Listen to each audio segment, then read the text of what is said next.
మీరు ఎలాంటి బిజినెస్ చేస్తున్నా ఏఐ టూల్స్ ద్వారా మీ బిజినెస్ ని డబుల్ చేసుకోవచ్చు. జస్ట్ 49 రూపీస్కే ఏఐ టూల్. నమస్తే, వెల్కమ్ టు సుమన్ టీవీ. ప్రస్తుతం మనతో పాటు ఉన్నారు ఫ్యామిలీ కౌన్సిలర్ రజనీ రమ్మ గారు. నమస్తే మ్యామ్. నమస్తే అమ్మ. మేము ఒక ఇంట్రెస్టింగ్ టాపిక్, భార్య చీరలు చాలా ఉంటున్నాయి, భర్తలకి స్పేస్ లేదు. మామూలుగా ఇది ప్రతి ఒక్కళ్ళ ఇంట్లో కూడా ఈ సంఘటన జరిగే ఉంటుంది. నీ బట్టలకు మాత్రం మొత్తం ప్లేస్ పెట్టుకున్నా, నా బట్టలు ఎక్కడ పెట్టుకోవాలి నేను, చిన్న బాక్స్ ఇచ్చావు నాకు. అన్ని ఉన్నా కూడా ఆడవాళ్ళకి ఎందుకు మేడం క్రేజ్, ఎందుకు శారీస్ పైన? ఎన్ని చీరలు బీరో నిండా ఉన్నాయి, కట్టినా కట్టకపోయినా కొత్త చీర మళ్ళీ కొనాల్సిందే. పండగ అయినా ఏదైనా సరే, పెళ్ళి అయినా ఒక చిన్న ఫంక్షన్ అయినా సరే కొత్త చీర. అన్ని చీరలు ఉన్నా కూడా ఎందుకంటారు అంత క్రేజ్ ఆడవాళ్ళకి? మనకి అదే ఇప్పుడు లేడీస్కే కదా అన్ని అందాలు. ఇప్పుడు ఎన్ని ఫ్యాషన్స్ చేసినా మగవాళ్ళకి ఆ ప్యాంటు షర్టే.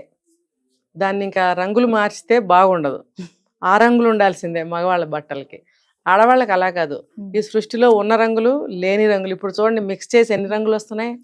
మన చిన్నప్పుడు కొన్ని రంగులే చదువుకున్నాం పాఠాల్లో, అంతే. ఎన్ని రంగులే అనుకున్నాం.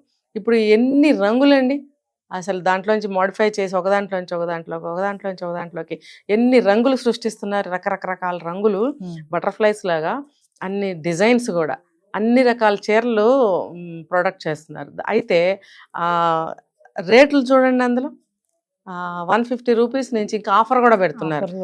200 రూపీస్కి 2 శారీస్, 1000 రూపీస్కి 2 శారీస్, లేకపోతే 3 శారీస్ అని ఆఫర్లు కూడా పెడుతున్నప్పుడు అన్ని కలర్స్లో, అన్ని డిజైన్స్లో వస్తున్నప్పుడు, ఒకప్పుడు బట్టలు సంవత్సరానికి ఒక్కసారి 2 సార్లు పెద్ద పండగలకు కొనుక్కునేవారు, ఒక 2 జతలు. అవి జాగ్రత్తగా దాచుకుని ఎక్కడికన్నా వెళ్తే వాటిని కట్టుకునేవారు, స్పెసిఫిక్గా పిల్లలకైనా కూడా. ఇప్పుడు అలా కాదు, ఇన్ని రకాలు వచ్చేస్తున్నాయి. ఇప్పుడు బట్టల యొక్క బిజినెస్ కూడా బాగా పెరిగిపోయింది కదా, ప్రొడక్షన్ బాగా ఎక్కువైపోయింది. రకరకాల చీరలు, రకరకాల క్లాత్లు. ఇప్పుడు ఒక శారీ డిజైన్ వచ్చింది అని అంటే రెండోది దొరకదు, అది ఒక పీసే. అవును. ఆ కంపెనీ వాడు కూడా చూడండి, డిజైనర్ పీస్ అది ఒక్కటే వస్తుంది. అందులో ఇంకో కలరు దొరకదు, ఇంకో పీస్ కావాలన్నా దొరకదు, సింగిల్. మరి అంత డిమాండ్ పెట్టి వాళ్ళు అమ్ముతున్నారు. సరే, అంత రేటు కూడా ఎక్కువ ఉండటం లేదు, అందుకనే మేము కొనుక్కుంటున్నాం అని కొంత లేడీస్ చెప్తున్నారు, కొంతమంది. ఇంకోటి ఏంటంటే, మీరు చెప్పినట్టు నిజమే, తక్కువ రేటే అన్ని చీరలు కొని ఇంట్లో పెట్టుకుంటున్నాం కదా, ఎక్కడ పెట్టాలి? ఇది మీరు అన్నట్టు ప్రతి ఒక్కళ్ళ సమస్య, ప్రతి ఒక్క ఇంట్లో ఖచ్చితంగా. ఇంకొకటి చెప్పుకోవాలంటే, మరి అన్ని అందాలు, అన్ని రంగులు అన్ని కూడా ఆడవాళ్ళకే. ఎన్ని ఫ్యాషన్స్ వచ్చినా, ఎన్ని బట్టల డిజైన్స్ వచ్చినా అన్ని ఆడవాళ్ళకే అందాలు. మరి స్త్రీ అంటేనే ప్రకృతి కదా, ప్రకృతిలో ఎన్ని అందాలు ఉంటాయో స్త్రీలో కూడా అన్ని అందాలు, స్త్రీకి అన్ని అందాలు కావాలి. మరి అలా తయారు చేస్తున్నప్పుడు ఆటోమేటిక్గా ఆడవాళ్ళు ఫిదా అవుతారు. అయితే పాపం చాలామంది ఎక్కువ బట్టలు కొనుక్కోలేని వాళ్ళు కూడా ఉన్నారు, భర్తలు కొనరు కూడా. ఇంట్లో గొడవలు కూడా అవుతాయి ఆ విషయంలో. సంవత్సరానికి చేరుకునే హస్బెండ్స్ కూడా ఉన్నారు, ఇప్పుడు ఉన్నారు. అలాంటి వాళ్ళు కూడా చాలా తక్కువ బట్టలు కొనేవాళ్ళు ఉన్నారు పాపం. కానీ ఎక్కువ మంది ఈ రోజుల్లో మాట ఎవరు వింటున్నారు? వినట్లేదు. నేను కొనుక్కోవాల్సింది, వస్తావా చస్తావా. షాపింగ్కి తీసుకెళ్ళటం, పిల్లలుంటే వాళ్ళ మహాన పడేయటం, భర్తల మహాన ఇంకా వీళ్ళు షాపింగ్లు దూరతారు. ఇంకా పండగ రోజుల్లో అయితే అబ్బో, అసలు షాపులు ఖాళీలు ఉండవు. ఆ షాపు వాళ్ళు మడతలు పెట్టి బట్టలు పెడితే ఏ ఒక్కటి కూడా ఫోల్డింగ్ రూపంలో ఉండనే ఉండవు, అవన్నీ కింద పడిపోవడమే. కింద పడితే కూడా తీసే పరిస్థితి ఎవరికి ఉండదు. తొక్కుకుంటూనే పైన వాటిల్లోంచి లాక్కొని సెలెక్ట్ చేసుకుని విపరీతంగా బట్టలు కొంటున్నారు. కేజీల లెక్కన కూడా ఇస్తున్నారు. పెద్ద రేట్ ఏం కాదు, కానీ సమస్యలు ఎక్కడొచ్చిందంటే, అంత పిచ్చిగా వెళ్ళి మాటికి కొనుక్కోవడము, ఇంట్లో ప్లేస్ లేకపోవడం. ఇప్పుడు ఇంట్లోకి వెళ్తే ఎక్కడ చూసినా ఆడవాళ్ళ బట్టలే కనిపిస్తున్నాయని మగవాళ్ళ కంప్లైంట్స్ వస్తున్నాయి. దీనికి ఏంటి చెక్ అని అంటే, తెలుసుకోవాలి ఆడవాళ్ళు. తక్కువ రేటే కదా, ఇప్పుడు నేను చెప్పినట్టు అన్ని అందాల ఆడవాళ్ళకే కదా, అన్ని రకాలు వస్తున్నాయి కదా, మరి కొనుక్కోవద్దా? ఇంకొకటి, ఎన్ని వందల వేల చీరలు బజార్లో ఉన్నప్పుడు ప్రతి ఒక్క స్త్రీ కూడా సెలెక్టివ్గానే కొనుక్కుంటుంది. ఇది అన్నిటికంటే ఈ చీర బాగుంది అంటే ఆమె కళ్ళకి అది నచ్చింది, ఆ కలర్ బాగుంది, ఆ డిజైన్ బాగుంది, ఈ ప్యాటర్న్ ఇంతకు ముందు రాలేదు. సింగిల్ పీసే కదా ఇప్పుడు వచ్చేది. అమ్మో, ఎవరైనా తీసేసుకుంటే అది ఆ సింగిల్ పీస్ నేనే కట్టుకోవాలి, నా ఒంటి మీద చూసి అబ్బా అని అందరూ మెచ్చుకుంటుంటే గర్వంగా తల పైకి ఎత్తుకోవచ్చు. అంటే అది ఒక గుర్తింపు అనమాట నలుగురిలో. ఆ గుర్తింపు కాంక్ష ఎక్కువైపోయింది. నేను ఈ నగ పెట్టుకుంటే అందరిలోకి నేను బాగా కనిపిస్తాను, నన్ను బాగా గుర్తుండిపోతాను, ఈ చీర కట్టుకుంటే ఈ చీరలో ఇంతకుముందు కన్నా చాలా అందంగా కనిపిస్తాను, నేను బాగా గుర్తుండిపోతాను అనే ఒక సెల్ఫ్ లవ్ కానీ, లేకపోతే ఆ కాంక్ష, ఆ గుర్తింపు పొందాలనే కాంక్ష అనేది, ఇది కూడా వ్యసనమే. ఏదైనా అతి వ్యసనమే కదా. దీన్ని ఈ లాలజ్ అనేది ఎక్కువైపోతుంది లేడీస్లో, ఎక్కువైపోయి తక్కువ రేటే కదా మా ఆయన ఏమనడలే అని చెప్పి కొనేసుకుంటున్నారు. కానీ మిగతా ఇంట్లో పిల్లలకి కానీ భర్తకు కానీ స్పేస్ అనేది ఉండాలి కదా. అందుకని కొనుక్కుంటే కూడా నేను చెప్పేది ఏంటంటే, ఇప్పుడు సంవత్సరం పొడుగుతా బట్టలు కొంటున్నారు కదా, ఎందుకు అంత అవసరం లేదు. ఇప్పుడు ఉద్యోగాలు చేసే వాళ్ళైనా సరే సంవత్సరం పొడుగుతా బట్టలు కొంటే 365 రోజులకి 500 చీరలు కొన్నారనుకోండి, ఇంకా బోల్డ్ చీరలు మిగిలిపోతాయి, 150 చీరలు. అప్పుడు ఏం చేస్తారు మీరు? 200 300 చీరలు ఉన్నాయనుకోండి ఇంట్లో, మరి ఆ చీరలు కూడా ఎక్కువే మీకు. అంటే కట్టిన చీర మళ్ళీ కట్టద్దు, మరి ఏం చేస్తావు అవన్నీ? అంటే కొంతమంది అంటారు కొద్ది రోజులు అయిన తర్వాత మళ్ళీ ఫ్యాషన్ వస్తుంది అప్పుడు కడతానంటారు, ఆ రోజు ఎప్పటికీ రాదు. కొంతమంది కలెక్షన్ కోసం కూడా కొంటారు, కలెక్షన్ అంటారు, లేకపోతే కొద్ది రోజులు అయ్యాక కడితే మళ్ళీ మనం యూనిక్గా కనపడతామని. కానీ అప్పటికి షైనింగ్ తగ్గడమో లేకపోతే కొత్త వెరైటీలు మళ్ళీ వచ్చేస్తుంటాయి కదా మార్కెట్లో, మళ్ళీ అవి కొనుక్కోవడం. అంతేగాని నేను మళ్ళీ కొద్ది రోజులు కట్టాలనుకుని నేను ఇన్ని కలెక్షన్ చేసుకున్నాను, అవి తిరిగి కడదాము కొత్తవి కొనటం ఎందుకని ఏ స్త్రీ 100కి 100 అనుకోరండి. భర్తలు తిట్టేవాళ్ళు డబ్బులు ఇవ్వని వాళ్ళు ఉంటే అలాంటి వాళ్ళ భార్యలు తప్ప మిగతా వాళ్ళందరూ కొంటూనే ఉంటారు, పాత వాటి సంగతి మర్చిపోతారు. ఇంకా వాటిని కొంతమంది ఏం చేస్తారు, బయట వాళ్ళకి ఇవ్వలేరు, వాళ్ళు ఉంచుకోలేరు, మరి అలా అని మనం కట్టుకోలేము. కానీ అవన్నీ ఉండాలి, మనసు ఒప్పదు. కొంచెం డబ్బు పెట్టి కొన్నారు కదా, ఇవ్వబుద్ధి కాదు.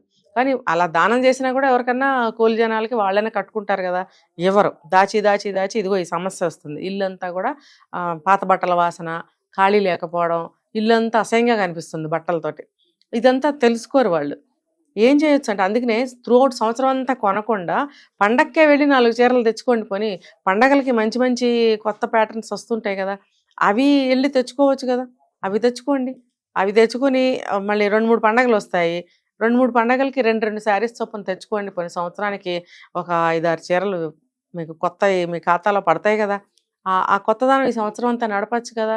ప్రతిరోజు షాపింగే, ఆవిడెవరో చెప్తుంది ఈవిడెవరో చెప్తుంది. ఇంకోటి మన నెట్లో కూడా శారీస్ ఆన్లైన్ ఎక్కువైపోయింది కదా, ఆన్లైన్ షాపింగ్ ఎక్కువైపోయింది. ఇప్పుడు ఎడ్యుకేషన్ కూడా ఎక్కువైపోయింది అందరికీ, చాలా మందికి డబ్బులు ఆడుతున్నాయి చేతిలో, ఇంకా ఎవరు అవసరం లేదు, దాంట్లో బుక్ చేసేస్తున్నారు, ఇంటికి వచ్చేస్తున్నాయి గంటలో. చీరల కోసం సతాయించే భార్యలు కూడా ఉంటారంటారు మేడం? అమ్మో, చాలా అన్నం తింటాం అనేసి అలిగే భార్యలు కూడా ఉంటారు చీర కోసం.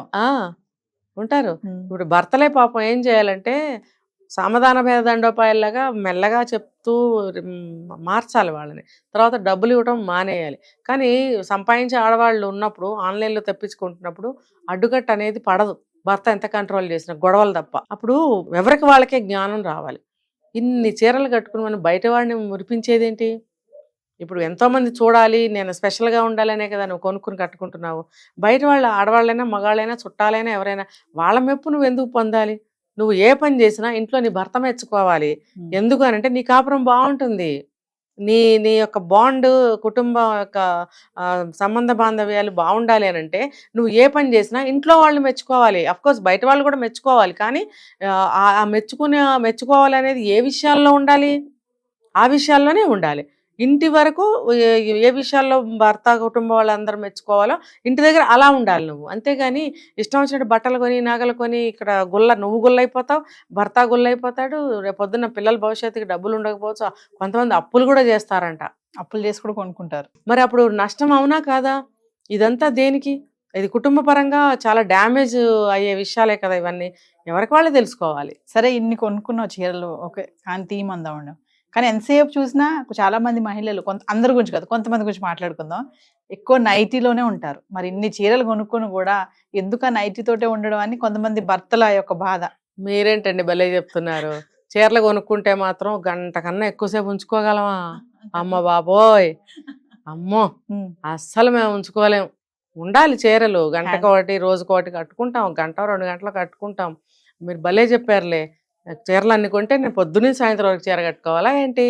అమ్మో, నైటీలో ఉన్న సగం చీరలో ఎక్కడ ఉందండి అంటారు. అంటే అందుకని చెప్పి అది రాగానే తీసి అవతల పారేస్తారు. దాన్ని మడతలు పెట్టడము లోపల పెట్టుకోవడం అనేది ఎప్పుడు జరుగుతుందో ఎవరికి తెలియదు. ఆ రాగానే ముందు నైటీ వేసేసుకోవాలి. అసలు అలా కాకుండా నువ్వు కట్టుకున్నావు, నీ చీరలు కూడా చెల్లాలి అని అంటే నీకు ఇష్టమే కొనుక్కున్నావు కాబట్టి కట్టుకున్న చీరని ఉంచుకో రోజంతా ఒంటి మీద. కనీసం నీ భర్త అయినా సంతోషపడతాడు, భలే బాగుంది వాళ్ళు మా భార్య, కనీసం ఆ మోజులోనన్నా నిన్ను తిట్టకుండా ఉంటాడు కదా, కానీ నువ్వు అన్ని కొంటున్నావు, నీ డబ్బు పోతుంది, ఆయన డబ్బు పోతుంది, ఒక్కొక్కళ్ళు అప్పులకి వెళ్తున్నారు, మరి ఓ పక్కన చూస్తేనే నైటీలు వేసుకుంటున్నావు. పిల్లలు కూడా విచిత్రంగా చూస్తారు తెలుసా అలాంటి తల్లుల్ని ఏంటి ఇలా చూస్తుంటారు. కామెడీ అనిపించవచ్చు, ఆ సిచ్యువేషన్ చూడండి అసలు పిల్లల మనసులు ఎలా ఉంటాయి. మా అమ్మ ఏంటి ఇలాగా. నేను ఒక చోట చూసా చిన్న చిన్న పిల్లలు, మా అమ్మకి పిచ్చిలేస్తుందిరా, పిచ్చిగా చేస్తుందిరా మా మమ్మీ, ఇంత పిల్లలు ఇలాంటివి చూసి అనుకుంటారు. మరి ఎలా ఉంటుంది బాండ్ అనేది, ఎలా ఉంది చూడండి ఇంట్లో. అది వాళ్ళు అర్థం చేసుకోవాలి. నువ్వు కొనుక్కుంటే ఎలా కొనుక్కోవాలో ఇప్పుడు నేను చెప్పాను, కట్టుకుంటే ఎలా కట్టుకోవాలో చెప్పాను కదా. నువ్వు నైటీ ఎప్పుడు వేసుకోవాలో అప్పుడు వేసుకో, ఒంట్లో బాగున్నప్పుడు వేసుకో, పని బాగా ఎక్కువగా ఉన్నప్పుడు వేసుకో, లేకపోతే నీకు రాత్రిపూట మంచిగా నిద్ర పట్టట్లేదు అనుకున్నప్పుడు, ఫ్రీగా ఉండాలంటే స్నానం చేసి హాయిగా నైటీ వేసుకుని పడుకో, అది అప్పుడు వేసుకో, నీకు మంచి నిద్ర పడుతుంది. అంతేగాని ఇన్ని చీరలు నేను నైటీ వేసుకోవడం ఎందుకు. ఇప్పుడు ఈ విషయం తెలిసిన చాలామంది అనుకోవాలి ఇవాళే, నిజమే సుమా మనం ఇలా చేద్దాం, ఇంకా ఆపుదాం చీరలు కొనటము అని అనుకోండి ఇవాళ నుంచి అని నేను చెప్తున్నాను. Thank you.